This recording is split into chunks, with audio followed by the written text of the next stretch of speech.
Então, essa separação que tentaram impor entre saúde e economia, ela não só é completamente errada, mas ela causou, até chegou a causar, e continua causando em muitos lugares no Brasil, isso é bem evidente, continua a causar estragos que poderiam ser evitados. A gente no Brasil tem essa sede de achar uma solução mágica para o problema, seja um medicamento, seja um modelo, seja uma questão epidemiológica. Então, eu acho que o Brasil e os Estados Unidos são exemplos muito bons de como uma liderança irresponsável, acientífica, manipulada, cheia de ideias manipuladas, pode fazer mal no sentido de criar um ambiente propício a que qualquer solução seja agarrada como se fosse a chave e a resposta para o problema.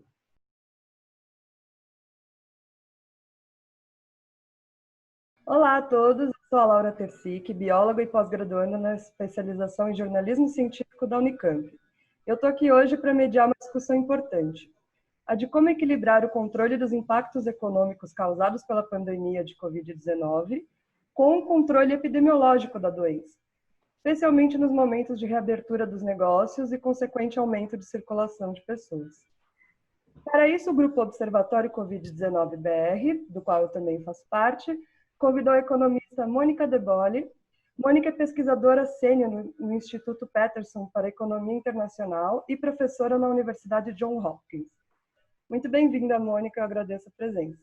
Muito obrigada, boa tarde a todos vocês. Boa tarde. Como representantes do Observatório nessa discussão, temos também a doutora Maria Amélia Veras, que é professora de Epidemiologia no Departamento de Saúde Coletiva da Faculdade de Medicina da Santa Casa de São Paulo, onde coordena o programa de pós-graduação acadêmico em saúde coletiva. Ela tem mais de 25 anos de experiência na condução de estudos epidemiológicos relacionados ao HIV e AIDS, especialmente focados na comunidade LGBT. Durante a pandemia de Covid-19, tem agido ativamente dentro do Observatório Covid-19-BR, contribuindo com as autoridades responsáveis e com informações para a população. Obrigada, Maria Amélia, por estar aqui com a gente. Muito obrigada, é um prazer, Laura. E por último, Luiz Celso Gomes Júnior, que é professor do Departamento de Informática da Universidade Tecnológica Federal do Paraná. Luiz é pesquisador na área de ciência de dados e faz parte do subgrupo de análises econômicas do Observatório Covid-19-BR. Obrigada, Luiz, pela participação. Obrigado, Laura. Obrigado a todos. É um prazer estar entre pessoas tão competentes. Maravilha, muito obrigada. Eu vou começar pedindo para a Maria Amélia explicar um pouco para quem estiver assistindo quais os tipos de trabalhos que o Observatório realiza e como que alguma parte do que é feito pelos diferentes pesquisadores que compõem o grupo pode estar relacionada com questões econômicas. Se quiser, ao final da fala, também já pode deixar uma pergunta. Ok, obrigada, Laura. Primeiro, eu queria realmente agradecer o convite, é um enorme prazer estar aqui, tentando aprender um pouquinho com a Mônica sobre questões muito importantes, né, no combate aqui à pandemia. Bom, o observatório, para as pessoas que estão nos acompanhando, né, ele reúne um conjunto de cerca de 50 pesquisadores de diversas áreas de conhecimento, oriundos de diversas universidades brasileiras, majoritariamente em São Paulo, mas hoje a gente tem um grupo de pessoas em outros estados do Brasil também colaborando.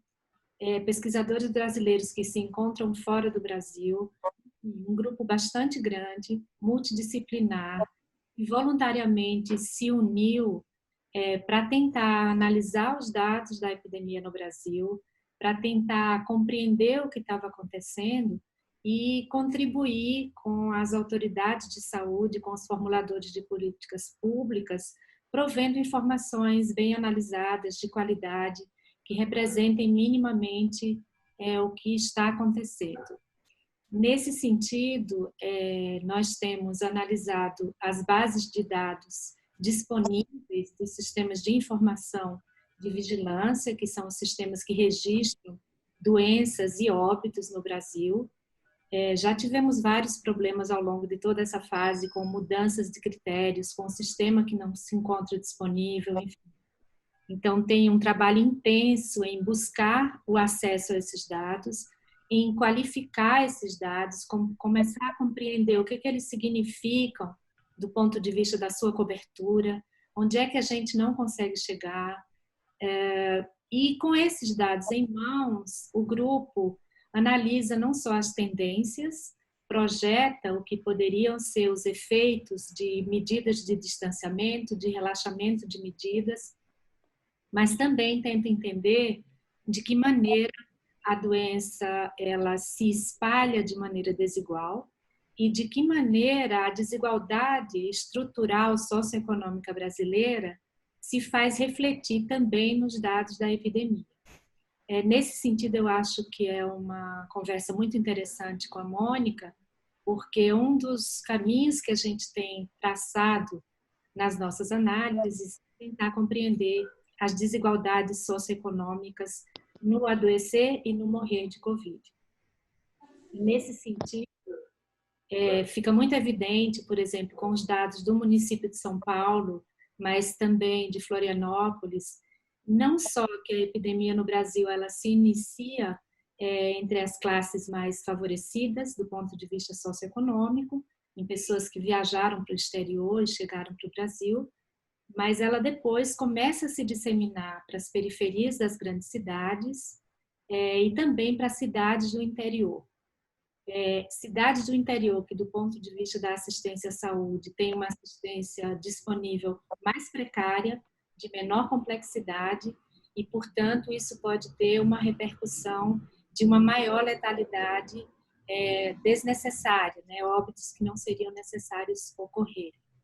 E do ponto de vista dos óbitos, por exemplo, outros indicadores, outros marcadores sociais de diferença já indicam muito claramente como o óbito atinge disproporcionalmente as pessoas mais pobres, de menor renda, de menor escolaridade, da raça cor preta e aquelas que vivem em domicílios com maior densidade intradomiciliar, ou seja, o maior número de pessoas por cômodo.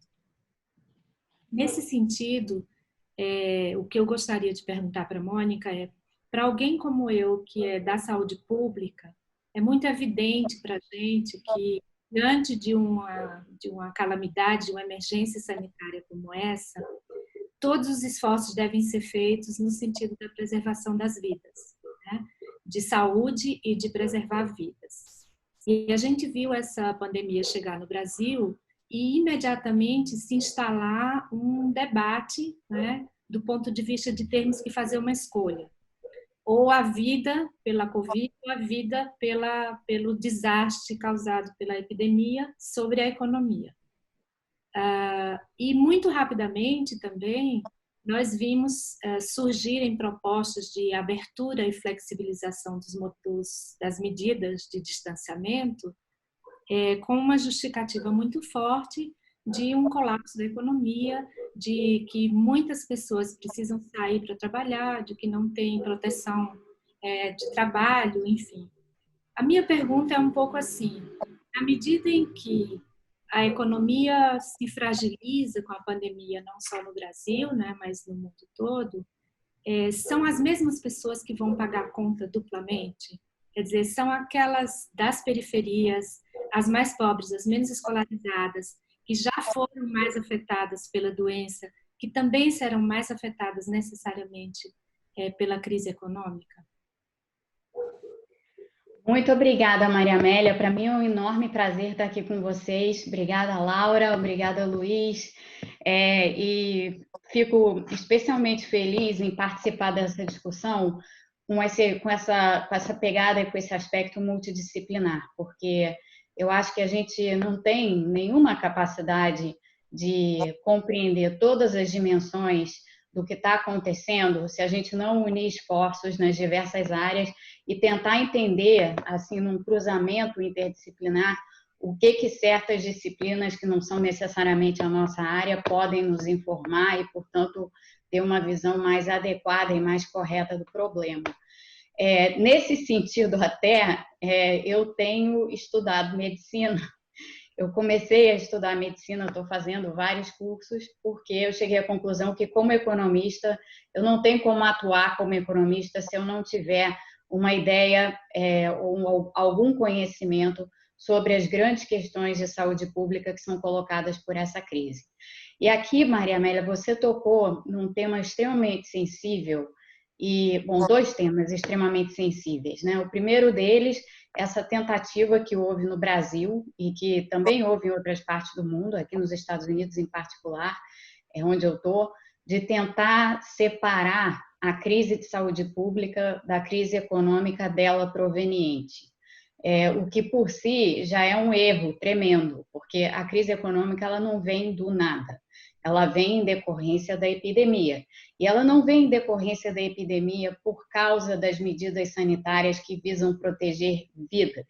Ela veio por conta de um vírus novo em circulação e de uma doença que nós todos estamos ainda tentando compreender exatamente quais são os canais de manifestação, por que é uma síndrome tão complexa, por que o vírus tem os diversos tipos de manifestação que tem, clínicas, e como que tudo isso está já tendo efeitos severos assim em determinadas classes sociais, de determinados grupos de pessoas, mas também nas economias como um todo. E o que a gente pode esperar à frente, né? Haja vista essas evidências aí crescentes de sequelas e tal relacionadas à Covid. Então, essa separação que tentaram impor entre saúde e economia, ela não só é completamente errada, mas ela causou, até chegou a causar, e continua causando em muitos lugares no Brasil, isso é bem evidente, continua a causar estragos que poderiam ser evitados muitas vezes, né? Então, estragos do ponto de vista de vidas perdidas, do ponto de vista de vidas de pessoas que hoje podem estar em situação de extrema fragilidade de saúde e econômica, de saúde por conta aí dessas sequelas que a gente ainda não sabe avaliar direito, e econômicas certamente porque elas estão sendo mais atingidas. Portanto, essa visão a respeito dessa separação, ela é completamente errada. E ela nos trouxe, acho que no Brasil, desafios ainda maiores nessa crise humanitária generalizada que a gente tem, do que a gente talvez tivesse tido caso uma visão distinta dessa, uma visão que entendesse claramente a simbiose entre saúde e economia, tivesse sido colocada na mesa. Com relação aos grupos que estão sendo diretamente afetados, tanto pela crise de saúde pública quanto pela crise econômica, é curioso, porque a mesma observação que se tem para o Brasil, ou seja, o vírus chegou no Brasil, de certa maneira, de avião. Então, ele veio pelas pessoas que estavam infectadas, viajando por aí, na Europa, sobretudo, e que voltaram infectadas, voltaram trazendo o vírus. E as pessoas essas que estavam viajando no carnaval eram justamente pessoas pertencentes a níveis socioeconômicos mais elevados. No entanto, uma vez que o vírus aterrissou no Brasil, ele encontrou, como em outras partes, condições muito propícias à sua propagação, né? E condições essas que estão exatamente associadas ao próprio método de propagação do vírus. A gente já sabe algumas coisas a respeito dele, né? A gente sabe que ele se propaga em clusters, né? Então em aglomerações, e situações de aglomeração, portanto, são situações de alto risco. O Brasil é um país que tem aglomerações de diversos tipos, tanto no nível mais macro quanto no nível mais micro. Quando eu falo macro, eu estou falando das favelas e das periferias. Quando eu falo nível micro, eu estou falando exatamente dos domicílios, né, das pessoas que não têm outra alternativa senão todas viverem nas mesmas casas, né, famílias inteiras, às vezes, dos avós aos netos, todos morando juntos. Então, uma vez que o vírus aterrissou no Brasil, esse salto socioeconômico do vírus, ele aconteceu muito rapidamente, porque as condições estavam dadas para que isso acontecesse, né? Sobretudo com a circulação de pessoas e tudo mais, que nunca realmente parou, né? E é engraçado, assim, engraçado no sentido de curioso, que aqui nos Estados Unidos foi igual. Então, quando a gente viu aqui, que chegou um pouco antes, né, cerca de 2 a 3 semanas antes, quando, de fato, a epidemia começou a se manifestar mais fortemente aqui nos Estados Unidos, num primeiro momento, ela também foi uma epidemia, digamos, circunscrita a níveis socioeconômicos mais elevados. Aí tem a história lá, por exemplo, do advogado em Nova York, num bairro extremamente abastado de Nova York, que contaminou não sei quantas pessoas numa sinagoga, e dali o vírus ganhou, enfim, um ritmo de propagação que acabou o quê? Atingindo exatamente, a gente vê isso muito claramente nos dados aqui também, acabou atingindo quem? As pessoas mais pobres, as pessoas pretas, as pessoas hispânicas, aquelas pessoas que viviam exatamente em que condições? Condições de aglomeração. E não só isso, em que outras condições? Condições que as impediam de ficar em casa, de certa forma, porque sair às ruas era o seu ganha-pão. Da mesma forma como no Brasil, muito parecido com o Brasil. Então, quando o vírus chegou nas periferias e nas favelas, ele não só atingiu pessoas que viviam em situação de aglomeração, em diversos níveis, mas ele afetou pessoas que não tinham como opção ficar em casa, né? Que não tinham como observar uma quarentena estrita, ainda que elas tivessem esse desejo, porque simplesmente elas precisavam sair às ruas para poder. Muitas pessoas sobrevivem, né, ganhando daquilo que recebem em um dia de trabalho. Então, essa forma como o vírus se propaga e a quem ele atinge não é por acaso, né? Não é por acaso que seja assim. É assim porque, justamente, se você entende como o vírus se propaga, você naturalmente entende quem são as pessoas que vão ser mais diretamente atingidas depois que o vírus tiver se transmitido de um nível socioeconômico para outro. Então, de certa maneira, essa é uma epidemia causadora de desigualdades, a epidemia sozinha, e as consequências econômicas dela provenientes também são causadoras de desigualdades. Então, você tem na crise econômica um fator amplificador de desigualdade que já está presente na epidemia e na forma como ela se manifesta. Mônica, você quer aproveitar e já fazer uma pergunta? E aí o Luiz começa respondendo. Eu queria colocar aqui uma questão, porque como eu tenho, enfim, tentado me manter informada sobre tudo que tem acontecido, os artigos que têm saído na área científica e tal, eu tenho ficado muito surpresa, e imagino que vocês igualmente, com a facilidade com que as pessoas tratam essa ideia de imunidade de rebanho, que no contexto epidemiológico, quando existe uma vacina, faz absoluto sentido, mas num contexto em que não há vacina, é um conceito que está sendo utilizado de uma forma totalmente equivocada. Então, eu queria ouvir vocês um pouco sobre isso, por que isso está acontecendo dessa forma e o que a gente pode fazer para tentar passar melhores informações para a população, para que as pessoas não tenham essa falsa sensação de que, sim, em Manaus a epidemia agora já não está como estava antes, sim, em São Paulo não está mais como estava antes, então é porque há imunidade de rebanho. As pessoas já pulam para esse tipo de conclusão e, ao fazer isso, acabam se colocando numa posição de fragilidade, porque se essa hipótese estiver errada, elas vão estar se expondo, né, mais do que deveriam. Luiz, eu vou passar a palavra agora para você, aí você começa respondendo, depois a Maria Amélia dá a resposta dela para essa questão delicada. Se quiser também aproveitar no final da sua resposta já emendar alguma outra pergunta também, fica à vontade. Ótimo. Depois eu queria continuar nessa questão da desigualdade, mas eu acho que agora esse ponto é importante, de repente a gente trata ele primeiro. Eu não tenho competência para responder isso, acho que a Maria Amélia é da área de saúde tem mais competência para falar, mas eu queria adicionar mais um detalhe, né? A gente no Brasil tem essa sede de achar uma solução mágica para o problema, seja um medicamento, seja um modelo, seja uma questão epidemiológica, seja o que for. E as pessoas não percebem que nenhuma dessas soluções são simples e nenhuma delas vão nos livrar a gente, nos livrar do vírus completamente, né? Então, independente do que aconteça, a gente tem que fazer o nosso trabalho, a gente tem que fazer o dever de casa e se preparar para lidar melhor com a situação, né? Aí, essa coisa de imunidade de rebanho é mais uma dessas soluções mágicas que, para mim, não nos redime de ter que fazer o trabalho que a gente tem que fazer.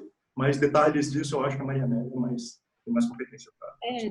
Nem tanto aprofundado do ponto de vista imunológico, mas o conceito de imunidade de rebanho, eu acho que ele é muito bem posto na condição que você tem uma vacina, que você conhece a efetividade dessa vacina, ou seja, que você conhece de cada 100 pessoas que forem vacinadas, quantas de fato ficarão imunizadas.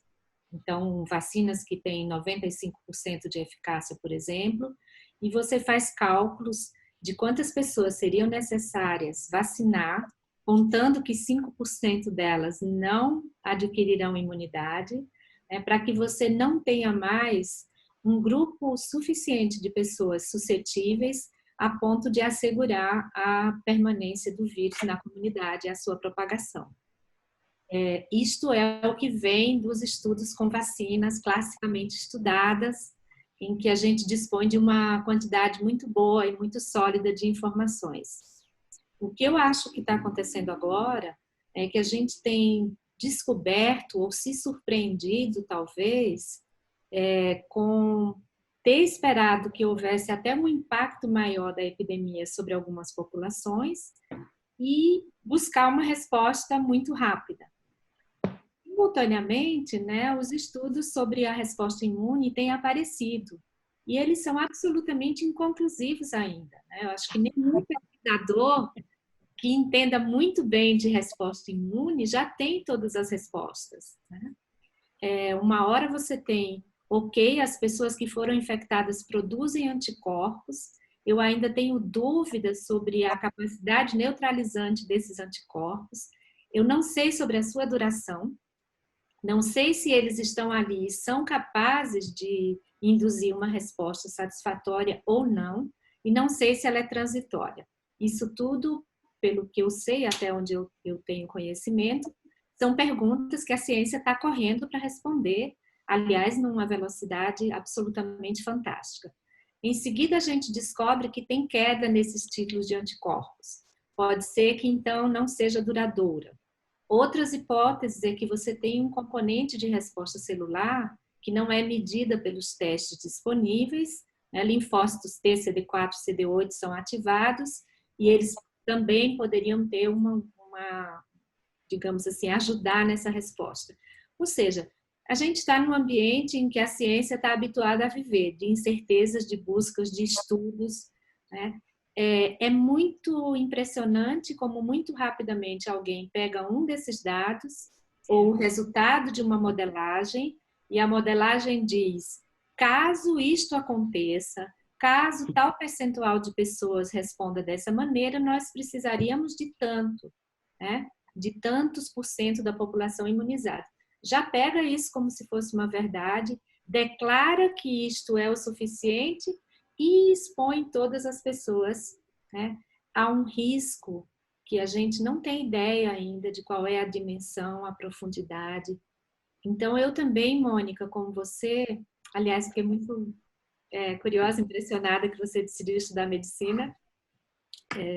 É ótimo isso. Quisera eu ter competência para estudar economia. Acho que não dá, mas enfim, eu acho que é um problema, não é? A gente está, talvez na esteia do que o Luiz fala, a gente precisa de soluções mágicas, principalmente quando a gente não dispõe de um discurso claro, com base científica, que oriente a resposta. Então, eu acho que o Brasil e os Estados Unidos são exemplos muito bons de como uma liderança irresponsável, acientífica, manipulada, cheia de ideias manipuladas, pode fazer mal no sentido de criar um ambiente propício a que qualquer solução seja agarrada como se fosse a chave e a resposta para o problema. Enfim, é um pouco a minha impressão sobre isso, muito preocupada sobre isso também. Eu só tenho a concordar assim, com tudo com tudo que você disse, inclusive porque ontem eu fiquei bastante impressionada, porque saiu, não sei se falar temporalmente aqui é um problema, mas saiu recentemente esse artigo aí na Nature, que já tinha saído em preprint. Aliás, a quantidade de coisa que está saindo em preprint sem peer review é uma coisa impressionante, né? E esse daí acabou sendo publicado até num processo de peer review acelerado, inclusive tem uma marca d'água no paper dizendo que foi em peer review acelerado, e ele trata justamente da resposta do sistema imune mediado pelas células T, né? E meio que tem lá umas análises sobre as respostas das células T, as pessoas que foram infectadas pelo SARS, então lá atrás, em 2002, 2003, como é que isso daí conferiu uma certa imunidade, ou pode ter conferido uma certa imunidade a longo prazo, e aí ali tem uma análise sobre, dado que o vírus original do SARS é um vírus muito próximo geneticamente desse, né? Tem lá algumas tentativas de fazer avaliações sobre e comparações entre as respostas CD4, CD8, células T, nos pacientes ou nas pessoas expostas ao vírus da Covid, comparado ao grupo exposto pelo vírus da SARS. E o que me surpreendeu muito, até me chocou para falar a verdade, ele deixa bem claro que tem muita coisa ali ainda de natureza especulativa. Quer dizer, tem coisas que foram encontradas, mas elas não são ainda suficientemente estabelecidas para você poder traçar relações de causa e efeito. Você talvez possa traçar correlações, mas você não pode traçar relações de causa e efeito. E aí eu achei curioso, porque ontem, nas redes sociais, esse paper em particular ganhou uma repercussão enorme, inclusive de pessoas da área médica, tirando do paper conclusões que ele não chega. Então, por exemplo, tirando do paper conclusões do tipo: a imunidade é duradoura porque você retém a memória nas células T. O artigo não afirma isso em nenhum momento, inclusive ele é extremamente cauteloso para não fazer essa afirmação.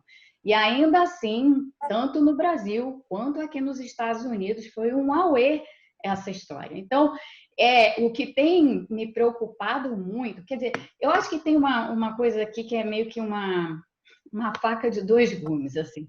De um lado, eu acho que tem uma incapacidade e, às vezes, uma má interpretação e um mau uso da ciência e do conhecimento que está sendo realmente disponibilizado de forma muito rápida e que está se acumulando também de forma muito rápida, e isso é ruim. Mas, por outro lado, existe um interesse crescente em tentar absorver alguma coisa desses artigos, que nesse nosso mundo anti-ciência do momento, pelo menos nos governos anti-ciência onde a gente vive, pode ter lá o seu lado positivo.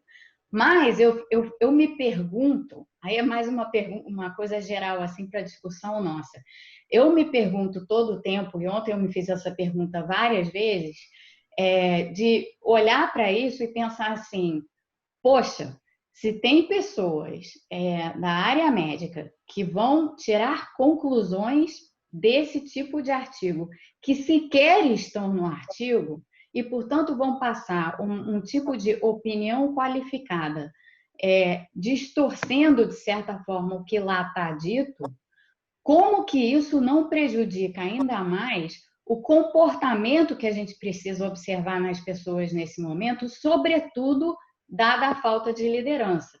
E como isso não tem consequências ruins, não só para a epidemia, mas para a economia, porque as duas coisas estão completamente entrelaçadas. Então, assim, essa é uma reflexão geral. Eu estou com isso desde ontem, honestamente, estou remoendo isso na minha cabeça desde ontem, e achei essa nossa conversa aqui muito oportuna, porque me permite colocar isso aqui para vocês e pensar e ver, conversar com vocês e ver o que vocês pensam a respeito disso.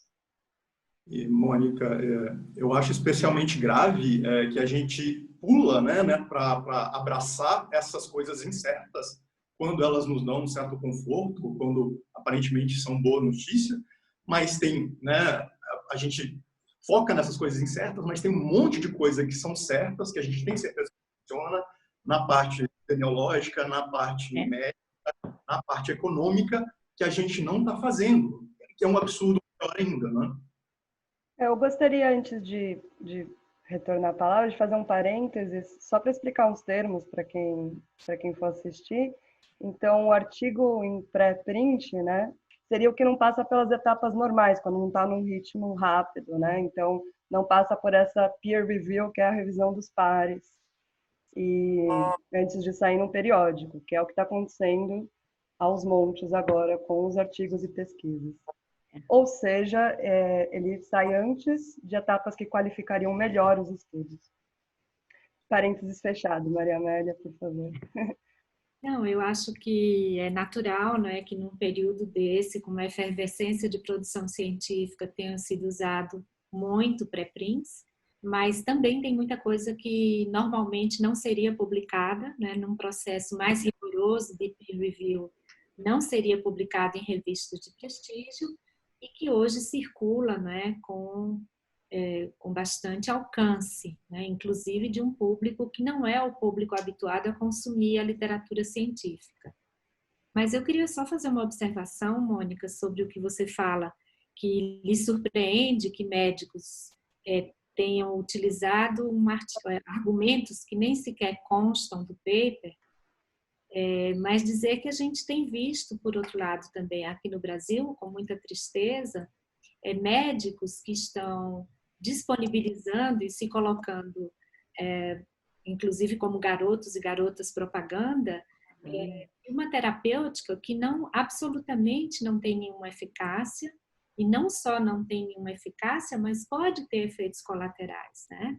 Então, também o fato de que médicos, como uma categoria profissional que tem um papel relevante, não estão todos bem informados pela ciência, né? Tem gente que está sendo também, talvez, no afã de ter uma solução para as questões, né?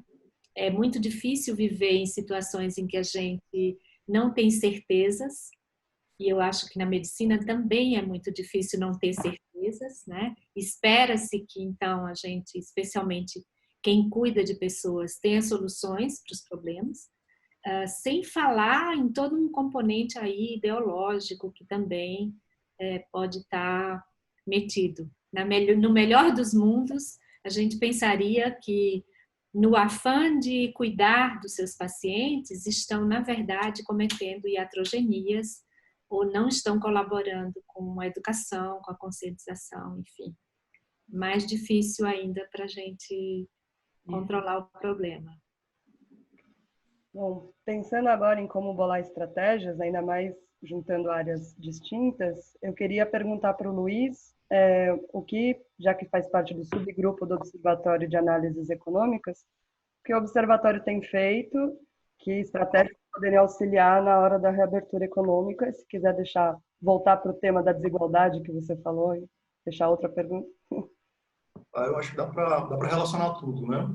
Uma das coisas que a gente fez no observatório foi avaliar a associação entre as respostas de contenção à pandemia dos países e os resultados econômicos, os indicadores econômicos. E isso a gente fez em maio e já dava para o Brasil tinha indicadores econômicos piores do que países comparáveis, seja do BRICS, seja países similares em termos socioeconômicos. A gente tinha indicadores econômicos piores, apesar de ter respostas mais brandas. Então, a gente estava parando menos que eles, estão cuidando menos do que eles. Né? E a gente está fazendo isso para proteger a economia. Agora a gente já está 2 meses depois disso. Os indicadores que eu tenho olhado ultimamente continuam na mesma linha, a gente continua no caminho ruim. Na sua visão, dado o que a gente fez nas últimas semanas, a gente continua nesse caminho ruim, então a gente vai piorar a situação epidêmica e situação econômica, e como que a gente faz para conter isso, sobretudo a longo prazo, como que a gente diminui esses problemas gravíssimos de desigualdade que a gente pode estar causando? Bom, Luiz, eu acho que, inevitavelmente, as coisas tendem a piorar, né? As coisas não tendem a melhorar. Agora, é aquela coisa, né? E aí é outro equívoco em que as pessoas se pegam o tempo inteiro, principalmente em momentos de incerteza. As coisas não pioram monotonicamente, né? Então, as coisas não pioram assim. As coisas pioram com surtos, né? É como se dá. Então, por exemplo, a gente viu logo de início, em março, em abril, o efeito brutal da epidemia nos dados econômicos. Ficou patente. A gente viu no PIB, a gente viu no mercado de trabalho, a gente viu nos dados de produção industrial, a gente viu por toda parte.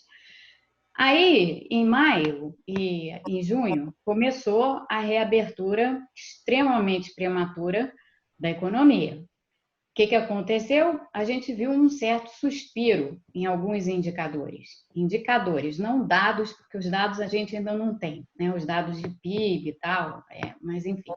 Em alguns indicadores, em alguns, não todos, a gente começou a ver evidências desse suspiro. Aí algumas pessoas já, na tentativa de criar certezas onde só há incertezas, as pessoas pegam essas evidências, que na verdade não são evidências de nada ainda, porque não são tendência, e usam isso como uma justificativa para dizer assim, agora o pior já passou, então se o pior já passou, a gente pode continuar nessa mesma linha de reabertura da economia, e normalizando as coisas, e normalizando cada vez mais rápido.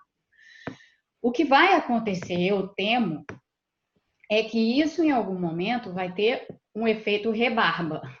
Então, tudo isso que a gente está vendo acontecer agora em decorrência de falsas interpretações de dados que naturalmente não pioram de forma monotônica, vai ter uma rebarba em algum momento em que a gente vai ver repiques da epidemia, a gente vai ver setores tendo que parar. O vírus para, inevitavelmente. É aquela história, a gente agora está começando a ver no Brasil, já estava vendo, mas agora se acentuou, o problema dos frigoríficos, que são serviços essenciais, são serviços que continuam, são empresas e, enfim, que continuam funcionando, mas que continuam funcionando de uma maneira que não protege exatamente os seus trabalhadores, e aí você tem surtos dentro dos frigoríficos e os frigoríficos têm que fechar. Os frigoríficos são um microcosmo dessa rebarba que pode acontecer para a economia de uma forma mais geral.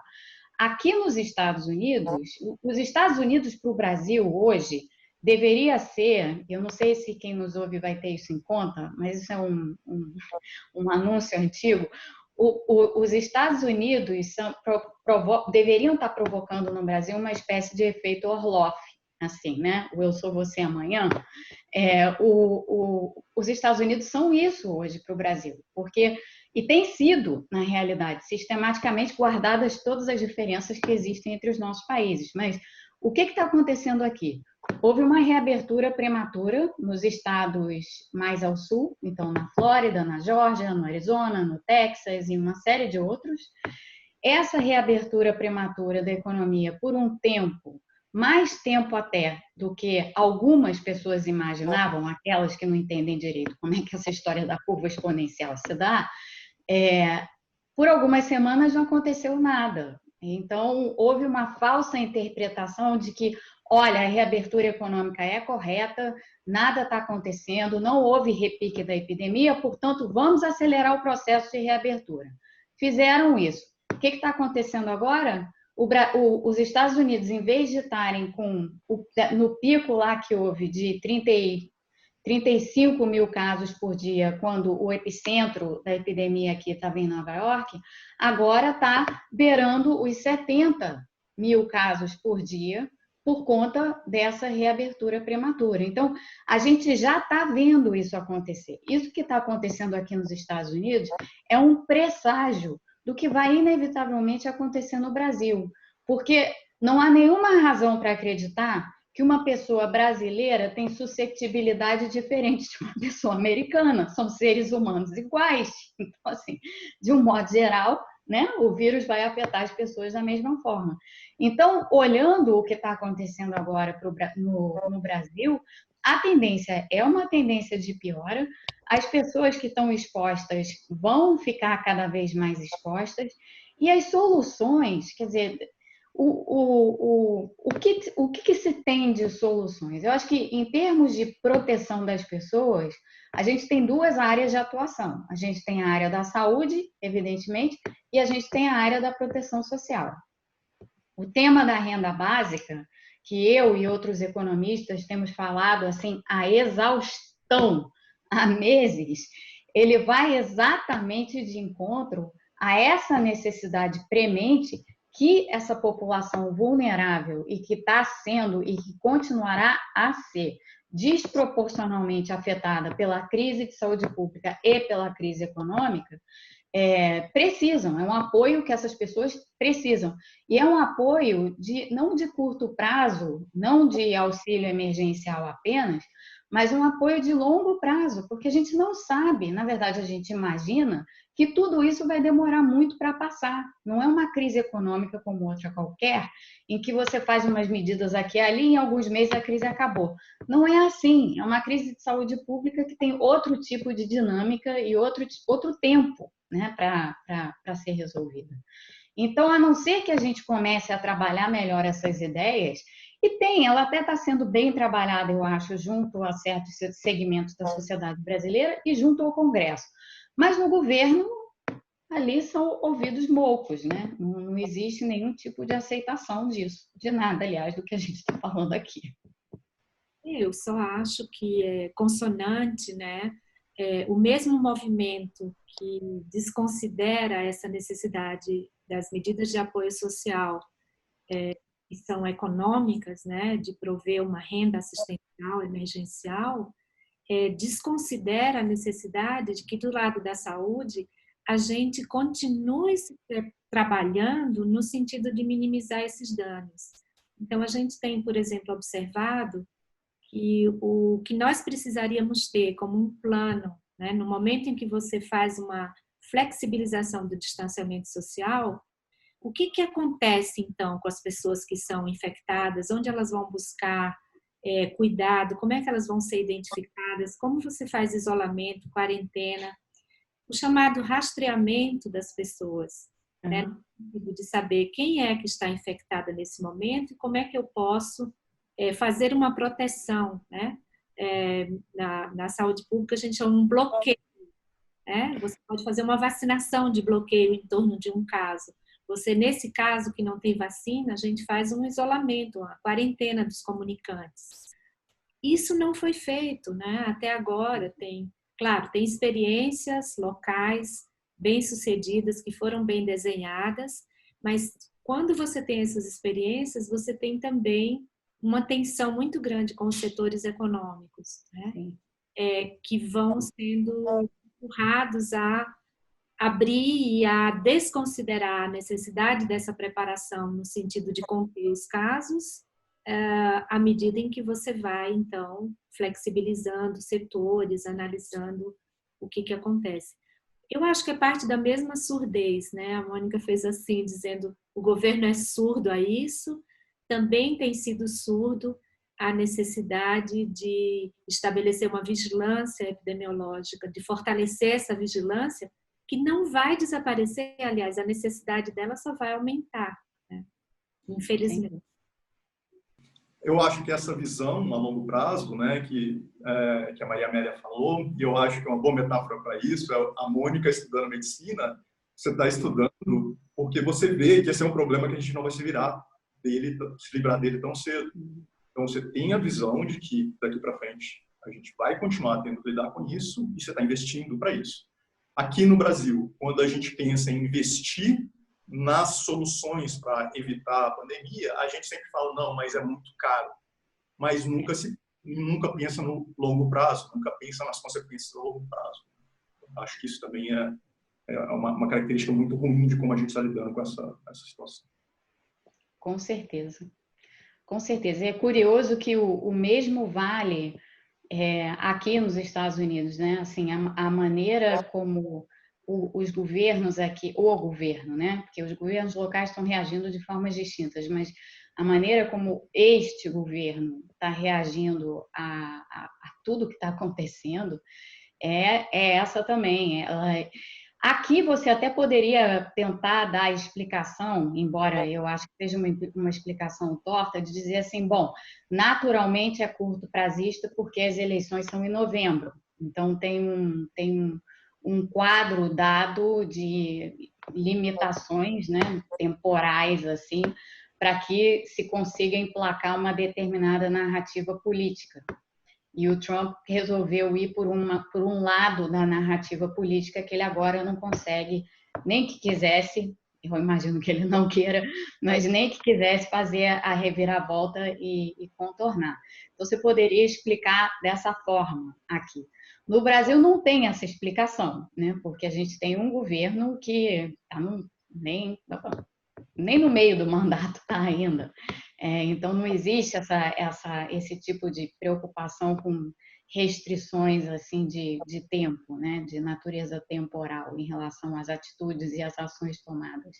Então, de fato, é muito complicado. É uma forma extremamente, para colocar, talvez de uma maneira meio eufemista, é uma maneira extremamente míope de se olhar para um problema que requer visão, né? E que requer visão e planejamento de longo prazo. Bom, gente, eu acho que para a gente ir encerrando, eu queria deixar uma pergunta para os três, que é bem geral. Nos esforços que estão sendo feitos pelas diferentes ciências no Brasil, as ciências econômicas, da saúde, matemáticas, sociologia, diversas ciências, se vocês acham que isso tem como fazer de uma forma mais conjunta, mais interativa, para alguma estrutura futura, ou mesmo ainda dentro da crise, ou se é tão fragmentado que não é possível para lidar junto com o problema. Eu acho que uma das boas coisas que toda essa crise, esse contexto difícil do Brasil trouxe, foi a capacidade desses conhecimentos científicos e de grupos e pessoas que estavam completamente dispersos se juntarem, né? O que é de positivo e o que eu acho que tem nos animado é essa possibilidade. O observatório é um exemplo disso, né? Eu ia falar isso.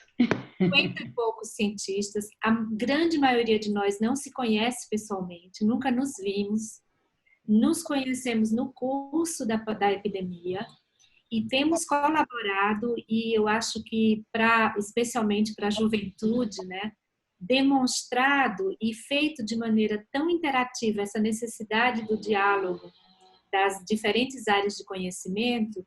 Para mim, esse é um legado que vai ficar, do ponto de vista do conhecimento, da produção de conhecimento do Brasil, do ponto de vista do mapeamento de recursos.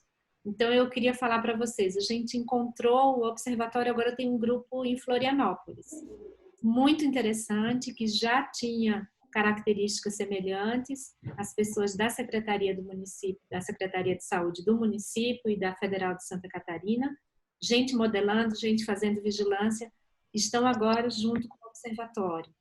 Quer dizer, a necessidade dessa integração, dessa construção do conhecimento em rede, de resistência a esse discurso, eu acho que ela tem sido assim muito fértil durante todo esse período e absolutamente inédita, pelo menos na minha experiência acadêmica anterior, nessa ordem, a gente nunca tinha tido.